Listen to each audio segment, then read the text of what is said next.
Have you ever kept a secret so dangerous that it kept you awake at night? The kind of secret that could make you rich, save your future, or land you in prison. That was me.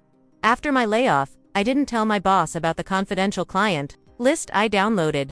It was the last thing I did before leaving that office, and the first thing that haunted me every single day after.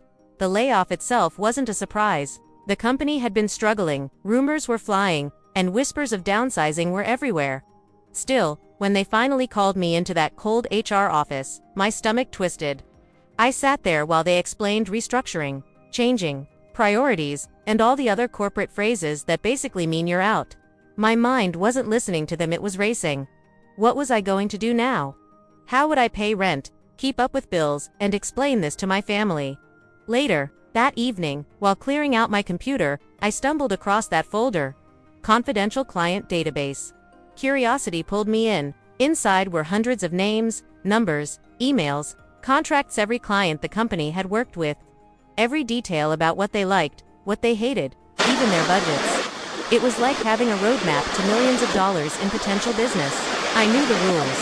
Taking it wasn't just against company policy, it was probably illegal, but I was desperate. In that moment, survival felt more important than rules, so I copied it. One click, one download, one choice. That changed everything.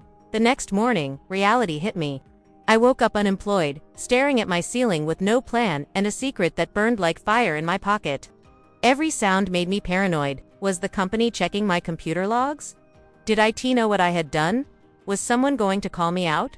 I even jumped when my phone buzzed, half expecting it to be my old boss demanding answers. But the other part of me, the part that was desperate to survive, it was relieved. I had something valuable. Something I could use. That client list was power. And power, I told myself, could buy me time. I spent days scrolling through the list, memorizing names and making notes. I imagined what I could do with it. Start my own consulting business. Sell it to a competitor. Reach out to the clients, myself, and prove I could give them better results than my old company ever did. At night though, the guilt ate at me. I'd picture the headlines. Ex-employees sued for stealing confidential data. I'd think of my parents, my friends, the disappointment in their eyes if they found out. And yet, every time I considered deleting the file, my fingers froze. Because once you taste power, even a little, it's hard to let it go. One afternoon, I got an email from a recruiter. He mentioned an opening at a smaller agency, but the pay was half of what I used to make.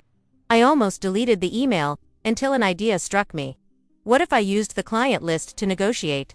What if I could walk into an interview and say, I don't just bring skills, I bring clients? The temptation was overwhelming. I started building a pitch deck, rehearsing how I would carefully drop hints about my connections. I wasn't planning to show the list, at least not directly, but I wanted them to know I had access to clients worth millions. That alone, I thought, would make me more valuable. At the same time, another idea gnawed at me. What if I just went straight to the clients? They didn't owe loyalty to the company.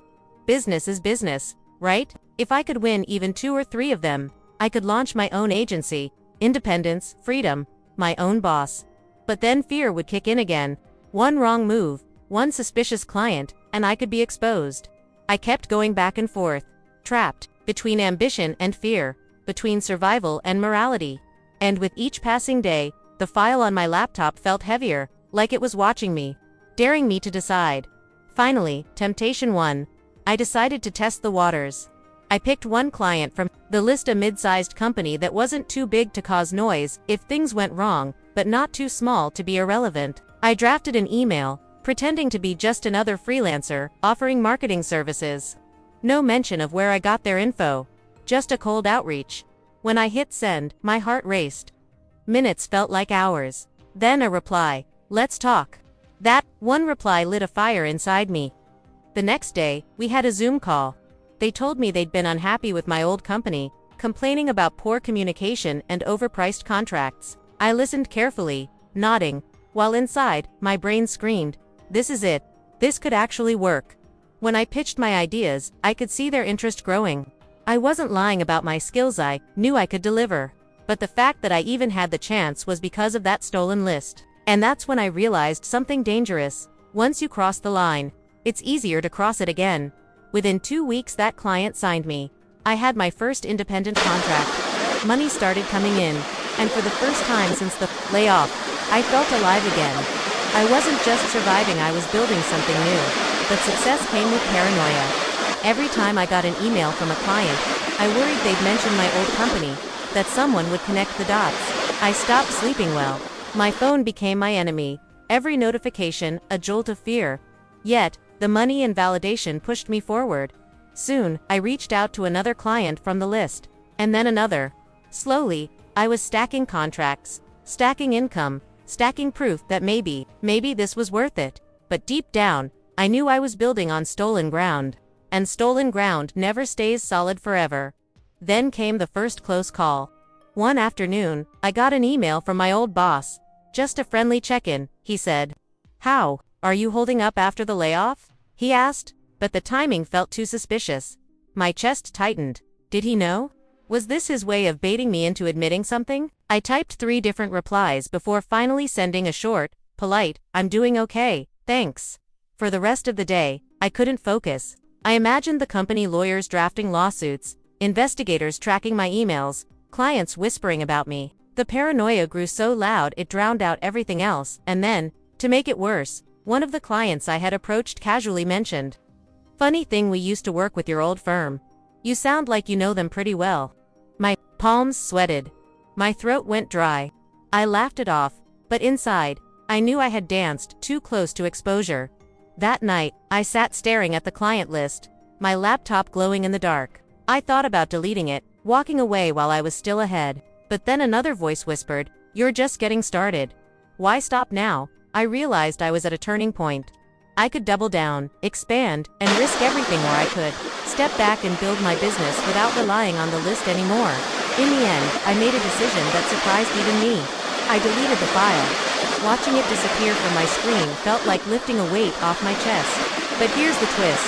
By then, I didn't need it anymore. I had already built momentum, already proved to myself that I could win clients with skill, not secrets. Looking back, I see now that the list wasn't really about clients, it was about power. For the first time in my career, I felt like I wasn't just begging for opportunities, I was holding the cards. That feeling is addictive, dangerous, but it also taught me something. Power doesn't last if it's borrowed. It only lasts if it's earned.